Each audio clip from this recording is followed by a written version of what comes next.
Minnesota. Governor Walz here, speaking to you from the Minnesota Capitol. I'm joined by Adjutant General Sean Manton, Minnesota National Guard, and Commissioner Paul Snell, Department of Corrections, also working closely with the Department of Public Safety. And as all of you are watching the events unfold tonight, as I was on a day when we started thinking about getting our kids back to school and starting to resume some of those things that bring such pleasure in life, we once again see the unrest on our streets. And not just Minnesota, but as a nation, this pain continues on. Cari fratelli e sorelle. Dear brothers and sisters in the United States, I have witnessed with great concern the disturbing social unrest in your nation in these past few days following the tragic death of Mr. George Floyd. My friends, we cannot tolerate or turn a blind eye to racism and exclusion in any form, and yet claim to defend the sacredness of every human life. Pope Francis is calling the death of George Floyd tragic. He addressed his death during his weekly prayer at the Vatican after an 8th night of U.S. protests, adding, quote, "Nothing is gained by violence." Flammas eius, Lucifer matutinus inveniat. Ille in quam Lucifer Roman Catholic and Lutheran Church Missouri Synod congregations across Minnesota plan to resume worship services in defiance of the state's ban on gatherings of more than 10 people. Churches across the state have been closed since mid-March. But now the Catholic Archdiocese and the Lutheran Missouri Synod have written letters to Governor Tim Walz saying they will begin reopening as soon as the 26th. Betsy Moline has more. In letters to Governor Tim Walz, the church has expressed their plan to prepare for a limited return to public mass next week. This would allow for Sunday services beginning on the holiday of Pentecost. Representatives from the church say that they are not looking for special treatment, but to be treated equally. Yesterday, alongside the Minnesota Lutheran Church Missouri Synod, all of the Catholic bishops of Minnesota and I sent a letter to Governor Walz and Attorney General Ellison, urging them to treat houses of worship equally and allow them to reopen alongside retailers and non-essential businesses. This means that some churches in the area are preparing to begin masses again right away. The bishop gave us permission this morning. We met via Zoom with all the priests, and we will beginning. We'll have our first mass at St. Philip's the day after Memorial Day. So the day after Memorial Day, that Tuesday, we can begin. While the church has tasked its parishes with reopening, they do so as a suggestion, not as a requirement. Here at Trinity Lutheran Church in Bemidji, they are still considering when they will reopen their doors, with both the church and the governor's suggestions in mind. The church and the governor's suggestions in mind.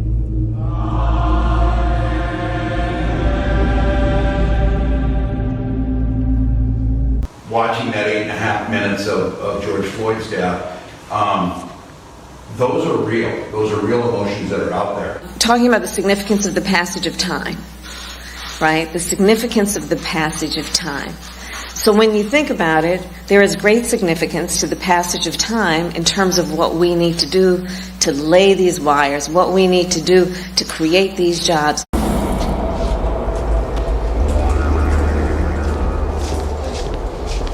So, Hobbsy, tell me something.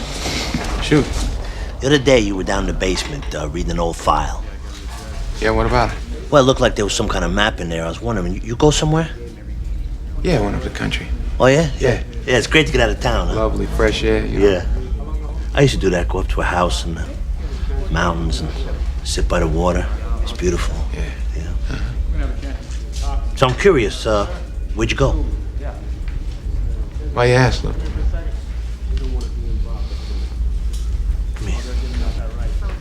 Come here. Come on, come here. Time is on my side. Yes, it is. Time is on my side. Yes, it is. Lou. What? You always saying that you wanna be free, but I'm running back. Mike.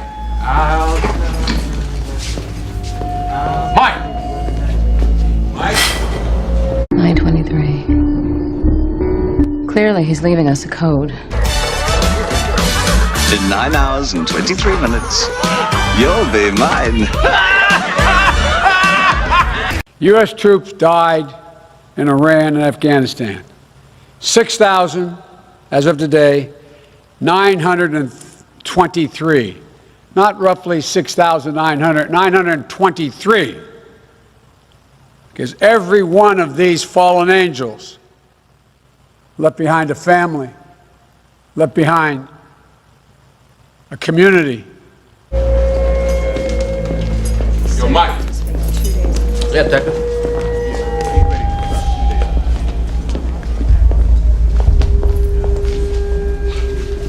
Why were you singing that song, huh? Song? The song. Why were you singing that song? I was singing something? They put you up to this? Why were you singing that song? I don't know what you're talking about. You don't know what I'm talking about? No, I don't. You don't know what I'm talking about?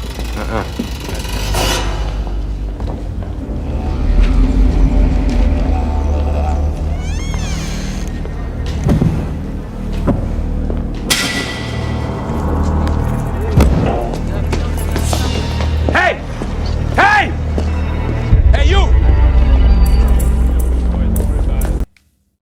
I know Governor Walz is on the phone, and we spoke, and I fully agree with the way he handled it the last couple of days. I asked him to do that. Get a lot of men. We have all the men and women that you need, but people aren't calling them up. You have to dominate. If you don't dominate, you're wasting your time. They're going to run over you.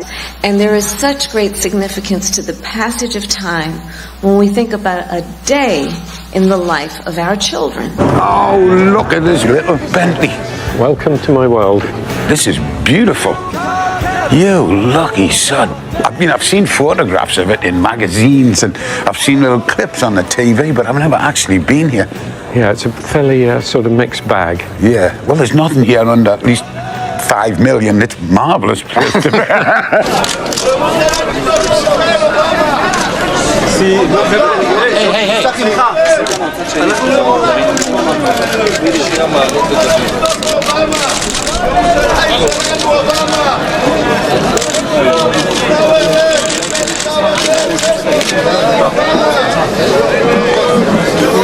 Everyone knows my husband Ron DeSantis is endorsed by President Trump, but he's also an amazing dad. Ron loves playing with the kids. Build the wall. He reads stories. Then Mr. Trump said, "You're fired."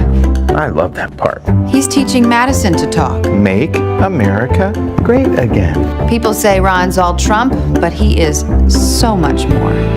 Big league. So good.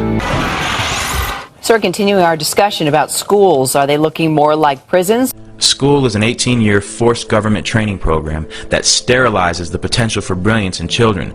Those who actually survive schooling and survive conformity and continue on to think for themselves truly are a rare breed. All children start out as curious, highly experimental minds, and then one day they're sent to school. Mandatory schooling has never consisted of anything but the memorization of monotonous dead facts and training children to master repetitious behavior. For the greater part of their day, everything the child says must match the interest of their school teachers. Their behavior must coincide with a set policy and a set regulation. They cannot use the bathrooms without permission. If they wish to speak, they must raise their hands. And after every hour or so, a bell rings and everyone must move to it. It couldn't be any more slave-like. And this type of training becomes a ritual for the child. It becomes the plot background for their television shows and books, or the ideology taught to them by a teacher or a parent. An entire monoculture is being developed here, stripping children of their power to cause trouble for the state at an early age, training them to be good servants of the politically correct.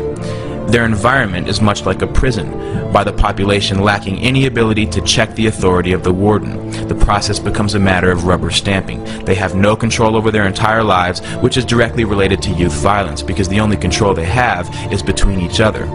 Mandatory schooling produces children who are either terrified of the tyranny of others or have been raised to perpetually exploit the conditions of others. It's just like the prison system, forced cohabitation. The child's presence in certain buildings and their engagement in state-regulated behavior is under penalty of imprisonment. An entire army of truancy officers have been hired to make sure that no child is on the other side of the bars. At the end of 18 years of coercive state authority, the child is released into the world. It's like the end of an 18-year prison sentence. Now that you're trained to do as you're told, now you can be free. And the produce of these schools, or this state-controlled manufacturing operation, is a society willing to submit, to obey, and to listen. Forced behavior, which technically amounts to a type of slavery, will only inculcate a mindset of fear and terror. You need to be somewhere at a set time, either at the orders of an authority or a bell. Everyone in one mass shifts to another position or another place to engage in a new activity. They're trained to not only follow instruction, but they're also trained to follow a certain behavior. Rules, regulations, and laws are set for the children. They say you cannot do this to others. You can do this to others. This is acceptable. This is not acceptable.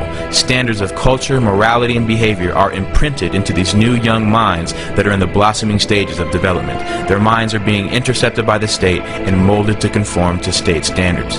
The first lesson they teach you is the orders of authority. The second lesson is to work with each other to achieve the desired ends of those in control. If a group of children are taught to engage in the same behavior regardless of what they want to do, then they will never fight back as adults. And this is your group of tenants who will live in roaches and never call the health inspector. This is your group of citizens who is easily terrified by police officers into voluntarily giving up their rights. This is your group of workers who surrender their lives to the corporation who tells them how to dress, how to speak, what time to wake up, which means they essentially tell you what time to go to sleep if they tell you what time to wake up. This is nothing new. These are the fruits of mandatory schooling. If we look into the roots of 19th century industrialism, the Civil War demonstrated to industrialists and financiers how a standardized population trained to follow orders without significant thought could be made to function as a money tree. It's no surprise that global power and corporate wealth is based on a third-rate educational system that works against developing individuals of true character and true intellect. The mindless bureaucrat or the thoughtless worker who will follow a system without question is the pattern that our system depends on. And this is what school produces. The system is not designed to educate the public, which is why federal and state bureaucracies call the shots, not the parents, not the local school boards. Every law is harshly enforced with maximum punishments. The tone of a principal is much like the tone of a warden, with no check on his authority. They will always have a way of using coercive ability to enforce a standard on the population. Strict punishment awaits any kid who disobeys this ruling force, and there is no doubt that an active student body reflects positively on school administrators. It's like factory floor men. They're fulfilling their quotas to the inspecting superintendent of the local school district. This is the reality of government training. The state doesn't care if children are homeless or on the streets or suffering from malnutrition and hunger, but the second the child fails to appear in school at the scheduled time, like a court date, the police are alerted. Until we abolish mandatory schooling, your child will be brought up as a slave so that he can accept becoming a slave later in life in adulthood. Whatever happens in that room, show no reaction, no emotion, no surprise.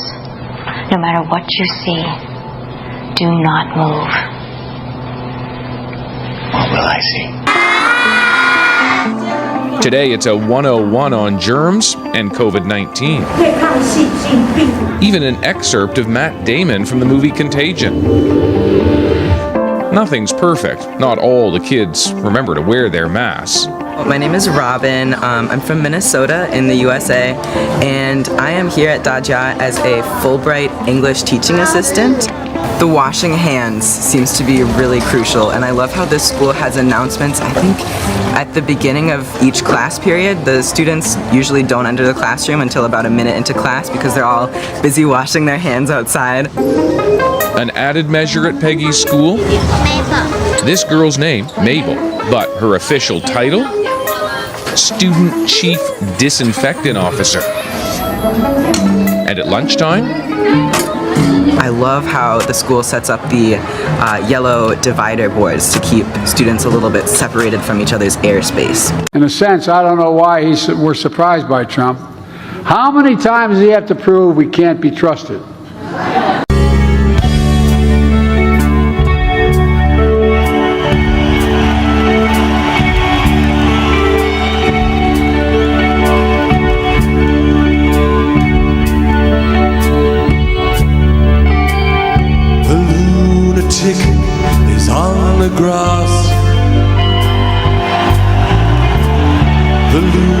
chick is on the grass, remembering games and daisy chains and laughs. Got to keep the loonies on the path. You guys have a DVD player? So we watch it together and then we all leave. Is that a deal? Deal. Deal.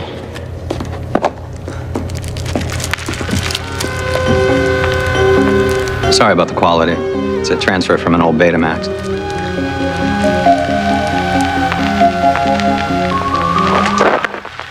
As you've already learned, we do animal research here at Hydra. Unfortunately, one must consider the most dangerous animal of all, humans. And so there is another more secluded test site where we are conducting significantly more sensitive work. The island's indigenous population, some of you may have heard them referred to as hostiles, are acquired on the main island, sedated, and brought here to room 23. Hey you, out there in the cold, getting lonely, getting old, can you feel me? Hey you, standing in the aisles with itchy feet and fading smiles, can you feel me? Hey you, don't help them to bury the light.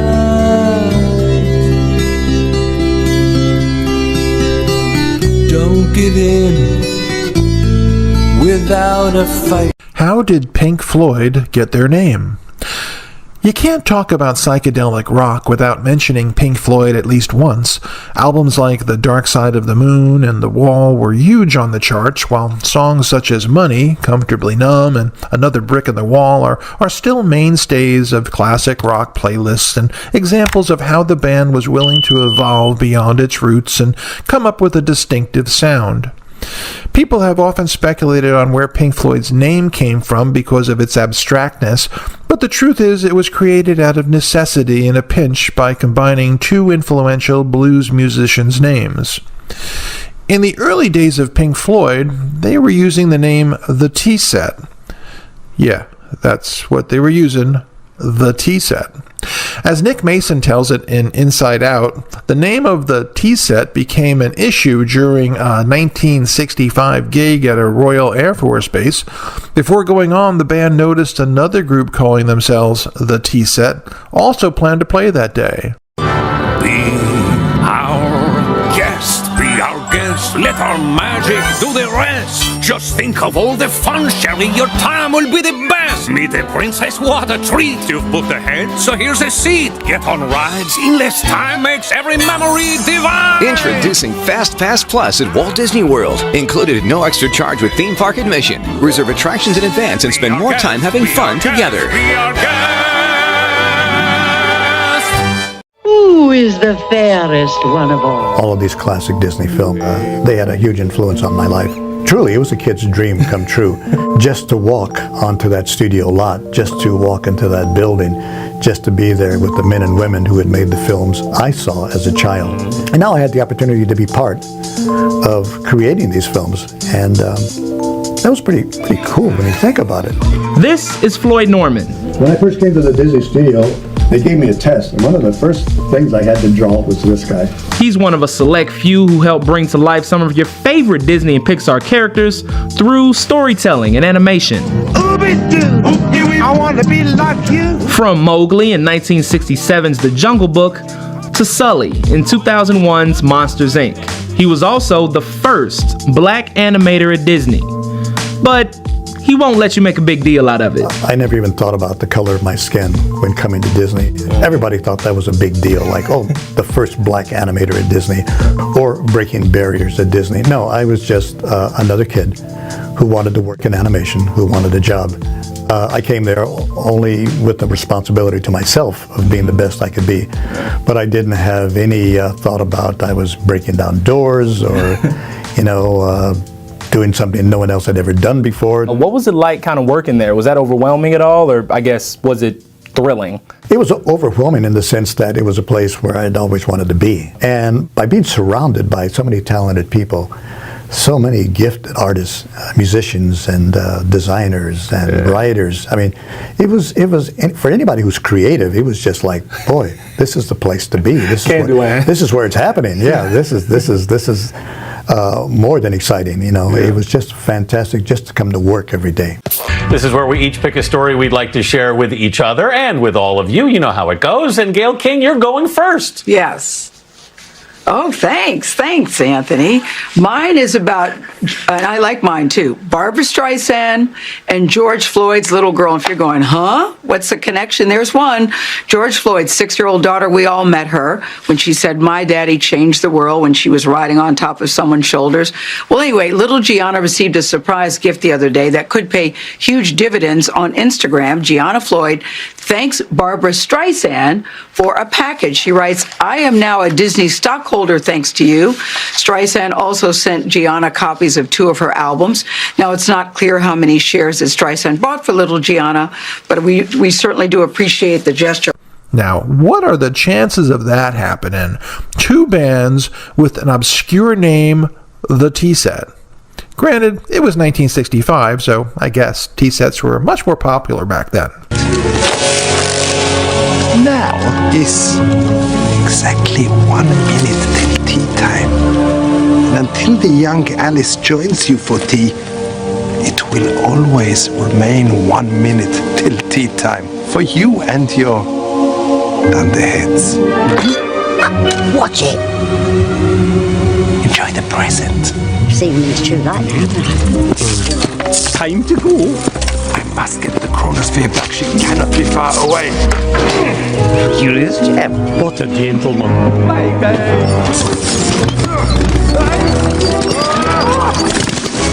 Can't believe you just said that. Can you?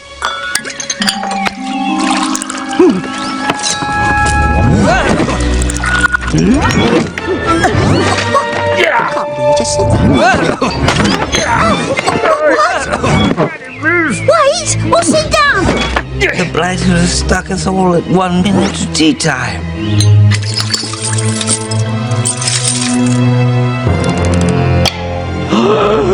Tea time forever!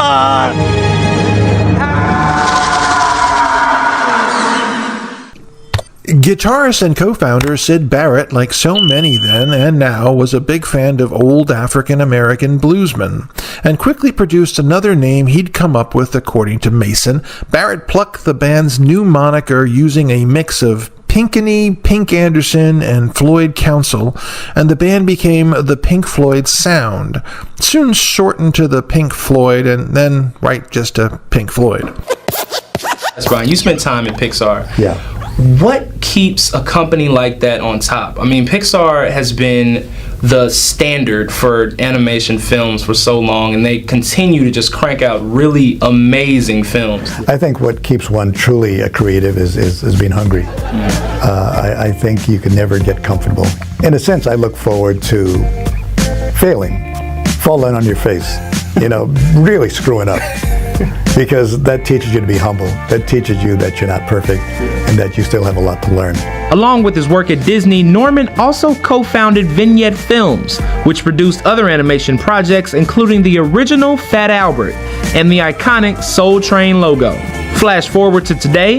Look for the bare necessities. Norman has been with Disney long enough to see his iconic Jungle Book story retold for a modern audience. The 2016 live-action version of that story made nearly $1 billion in theaters worldwide. While working with many sponsors for the 1964 New York World's Fair, Walt Disney became accustomed to VIP lounges used to entertain the corporate elite. Disneyland featured Walt Disney's private apartment, but nothing that would really allow him to truly captivate the many current and future sponsors of Disneyland. With New Orleans Square just around the corner, it provided a perfect opportunity for Walt to build an exclusive venue within the gates of his theme park. On June 15, 1967, an exclusive club for Disney's corporate sponsors was opened within the gates of Disneyland named Club 33, a name inspired by the location of the club on 33 Royal Street, New Orleans Square. whilst not originally intended to be the secret club of Disneyland.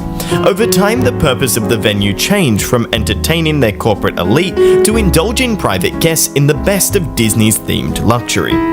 Very little information is ever officially released regarding the club, but if you're interested in joining, it's roughly a $25,000 fee for your initiation, and then $10,000 for every year after that. And on top of all of that, there is an over 10-year waiting list once you send off the handwritten letter of intention to the club. But if you want to join Club 33 right now, and have the money in hand, you can easily skip that waiting list. Just not at Disneyland, but at the Walt Disney World Resort. In 2017, it was confirmed by the Orlando Sentinel that Club 33 was coming to Walt Disney World. Keeping with the tradition of privacy and secrecy, Disney made no formal announcements for the club, and barely mentions it anywhere except for a single page on their website. This page doesn't mention cost, benefits, or even locations, but thankfully, that information is out there. I love the fact that innovation is not dead. Everything that's great about animation continues today with a new generation of storytellers, and they excite me. It makes me wish I was 21 years old again so I could take this ride a second time. But I realize, you only go around once. I've had my ride, I've had a good time, but I think the future still looks promising. The group evolved to progressive and symphonic rock and inspired other singers and bands thanks to its unique style, since in each album it varied, transforming the group for some as a genre in itself. His success for decades was overwhelming, reaching more than 300 million albums, of which more than 90 million were sold in the United States.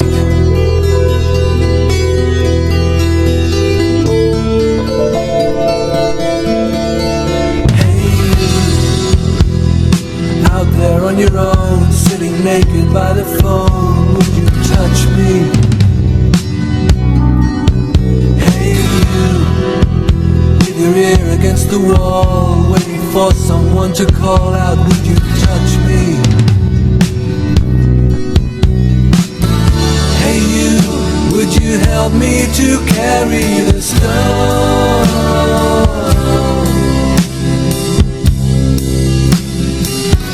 Open your heart, I'm coming home. The lunatic is in the hall. The lunatics are in my hall. The paper holds their folded faces to the floor. Every day, the paper boy brings more. It's a deal as well that, of course, unites X-Men and the Fantastic Four and Deadpool with the Marvel Universe. So a lot of stuff coming together here in the entertainment biz with this deal. The mastermind behind the union, Disney CEO Bob Iger, who since taking over in 2005 has expanded the company's theme parks, opening Shanghai Disney Resort, and acquired popular creators like Pixar, Lucasfilm, and Marvel. While there's been recent speculation of Iger running for president, it looks like for now he'll have his hands full with this new entertainment juggernaut. You'll join me for dinner. That's not a request. Where have all the good men gone, and where are all the gods? Where's the streetwise Hercules to fight the rising eye? Isn't there a white knight upon a fiery steed? Late at night I toss and turn and I dream of what I need.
Alright, so let's start with the word fox.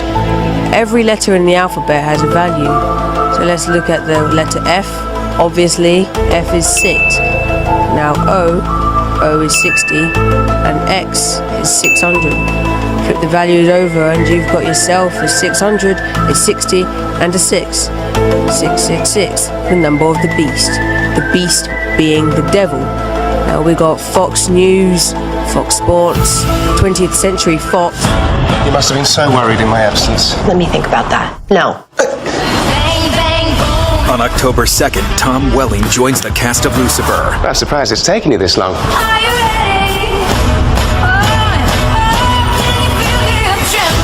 I'd like to show you who I really am. I am the devil. Oh my God. Really? You have to bring him up now.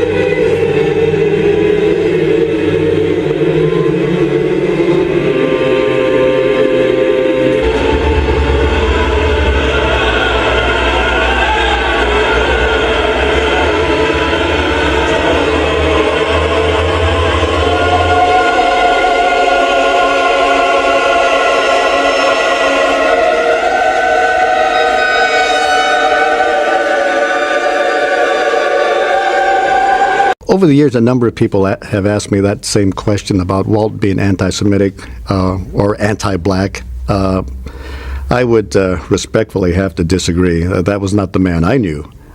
Certainly, Walt employed artists who were Jewish, songwriters.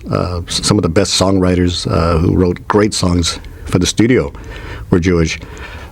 Spike Lee, who I respect a great deal as a filmmaker, made a comment once about Walt being a racist. And I'd have to say, Spike, you never met Walt. I did.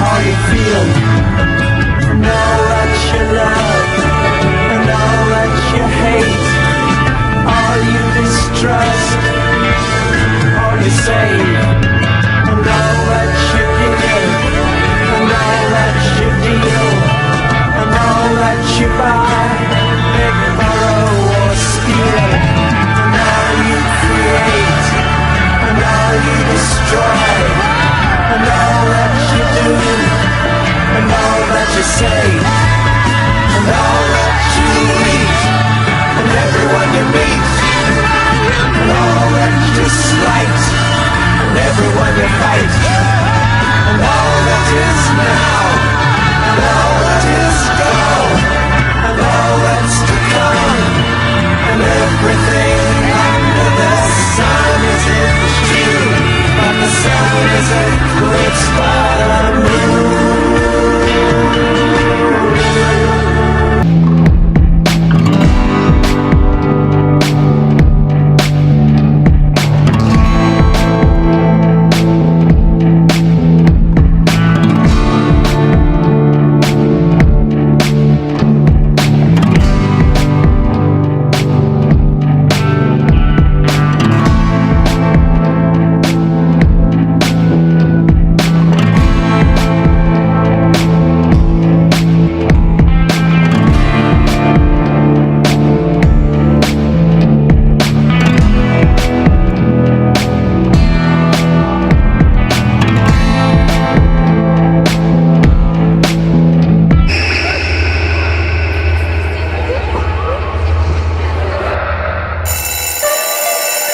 Just keeping you on your toes, babe.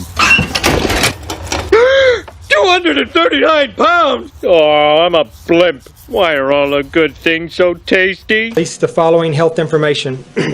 Vitals as follows. Age 71 years and 7 months at the time of the exam. Height 75 inches. Weight 239 pounds. Resting heart rate 68. weight 239 pounds.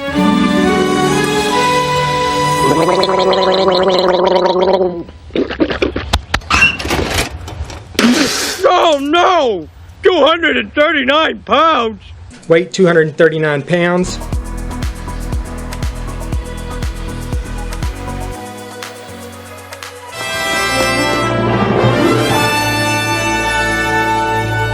You can do it, old boy.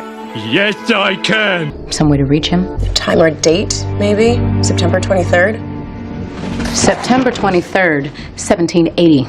This is Agent Dunham. I need immediate evac. 923 Church Street. There's a device on the 47th floor. Nicely done. Good performance. By 9:23, the water of life shall proceed forth from the throne of the Lamb, and the day of the Lord shall be a...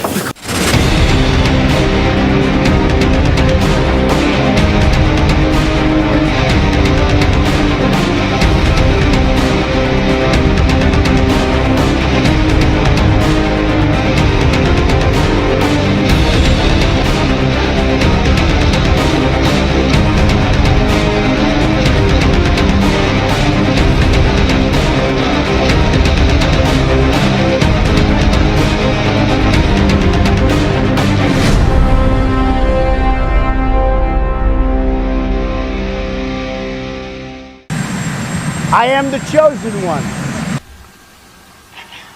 You cannot sit back and wait for a savior. I am the chosen one. What do we have in store today? What is this code? We touched on this previously in our previous show discussing some of these codes, and 923 is definitely one of the main codes we were looking at, even coming up to the 2017 Revelation 12 event.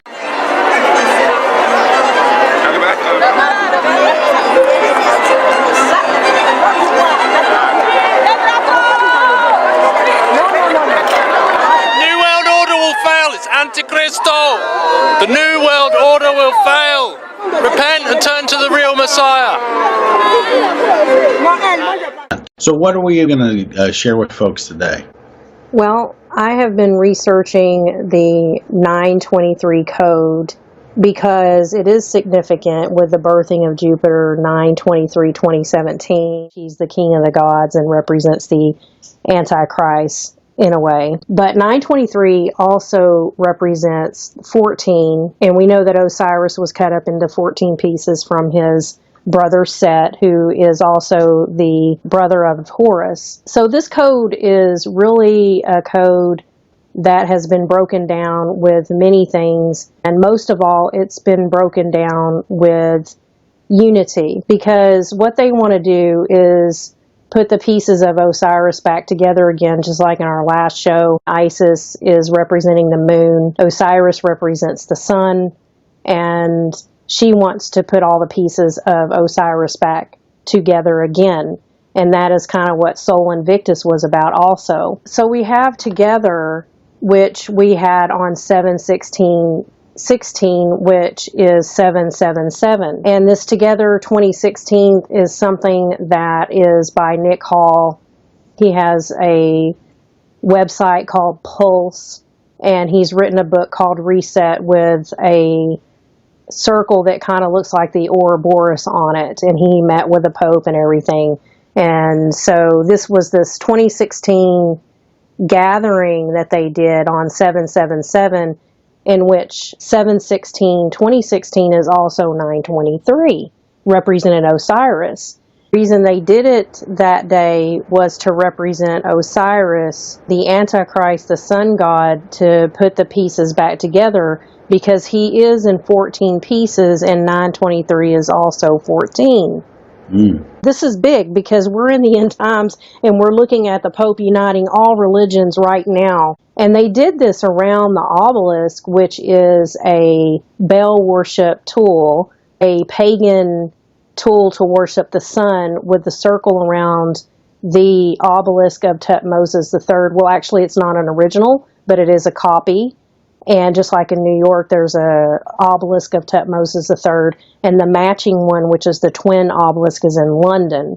And there's also another one in Paris, and there's many in Rome, etc., etc. They have all the people around the world coming to unite all the religions in order to unite, they say, for Jesus to change things. And that's nice. But this is a goal of the Pope in order to prepare everyone for the Antichrist to worship him as Jesus. There's many evangelists out there in the world. They seem to be very passionate, but when you call people to the altar or call people to the cross, that doesn't get you saved. When whoever's speaking is touched by the Holy Spirit and they do a call for people to accept Jesus as their Savior in their heart, that is the true gospel of sharing Jesus shed his blood on the cross for us and died in order to make a way to heaven, and he's the only gate. It's not the golden gate or the silver gate. So we're doing this show today to let people wake up to realize that this false unity that the Pope is calling for to be able to prepare for the one world religion.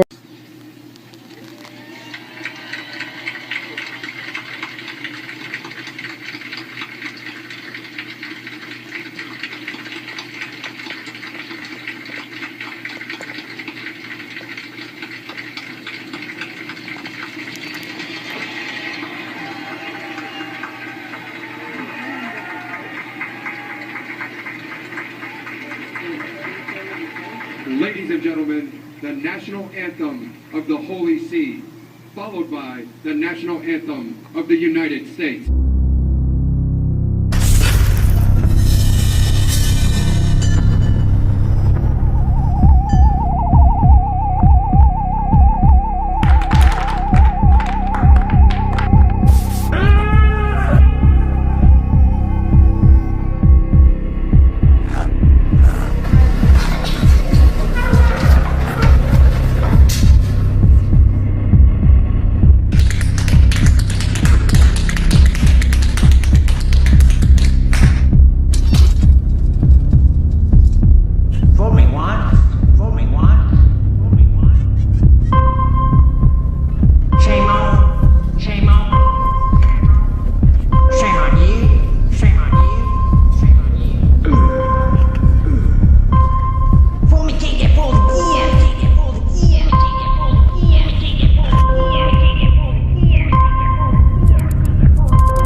We know this will take trillions, not billions of dollars.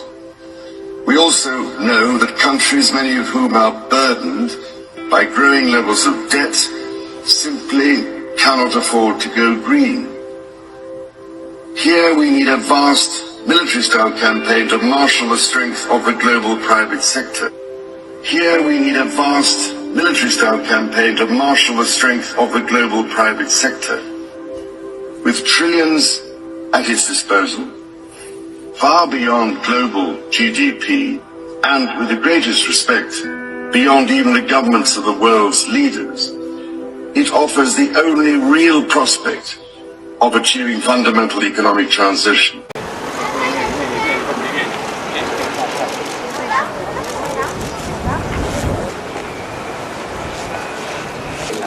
Come stai? Sei?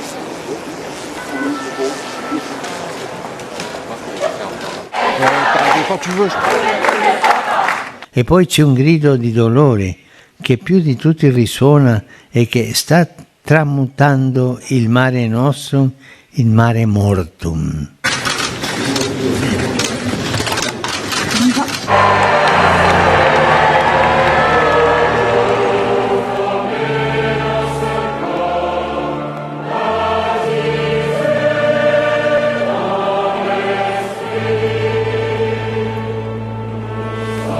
Le Père, le Fils, Saint-Esprit.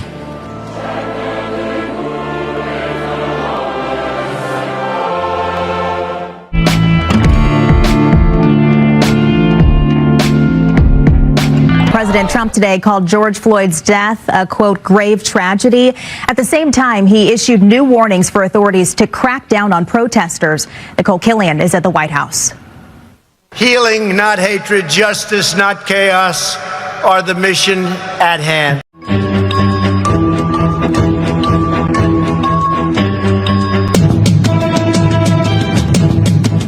When Alan Dulles brought in all the Nazi scientists and so forth, they went to two places. They went to CIA and they went to the National Aeronautics and Space Administration, which in our world we call it not a space agency. Which in our world we call it not a space agency. And as Kathy O'Brien has said so clearly, that's where the bulk of the mind control has. President Trump urged restraint as more protests broke out around the country, including at the White House, where California Senator Kamala Harris was among the demonstrators. Earlier on Twitter, the president suggested the protesters were professionally managed and denied he was stoking more confrontation when he inquired, "Tonight, I understand, is MAGA night at the White House?" I have no idea if they're going to be here. I was just asking. By the way, they love African American people. They love black people. Build that wall. Build that wall. Gonna be built. We will build a wall. We will build a wall. We will build a wall. But it was with the confidence of my fellow citizens that I took an oath. 35 simple words that have been repeated by every American president throughout history. We hold these truths to be self-evident. All men and women created by though you know the thing. And by the way, you know, I sit on the stand and it get hot. I got hairy legs that turn blonde in the sun. And the kids used to come up and reach in the pool and rub my leg down so it was straight, and then watch the hair come back up again.